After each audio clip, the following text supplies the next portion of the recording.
আসসালামু আলাইকুম দর্শক, যাদের ফ্রিজে গ্যাসকেট সমস্যা তারা নতুন গ্যাসকেট লাগিয়ে নিতে পারেন। আমি যেভাবে গ্যাসকেটটি লাগিয়ে দিলাম এই ফ্রিজটায়, দেখুন সুন্দর করে নতুন গ্যাসকেট লাগিয়ে দিয়েছি। হ্যাঁ, এই যে সুন্দর করে লাগিয়ে দিয়েছি।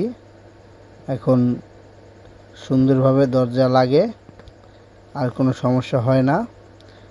যদি কারো গ্যাসকেট লাগে আমাদের এই নাম্বারে ফোন দিতে পারেন, আমরা নতুন গ্যাসকেট লাগিয়ে দিব। আর ফ্রিজের অন্যান্য সমস্যা হলেও ফোন দিতে পারেন, সমস্যা নেই। এই যে কত সুন্দর করে লাগিয়ে দিয়েছি, একদম নতুন, একদম নিউ। এই যে দেখুন দেখুন কত সুন্দর করে। এই যে উপরের গ্যাসকেটটা পুরাতন আর নিচের গ্যাসকেটটা নতুন।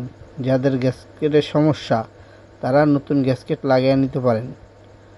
এই যে পুরাতন গ্যাসকেট আর এই যে নতুন গ্যাসকেট সুন্দর করে লাগিয়ে দিয়েছি।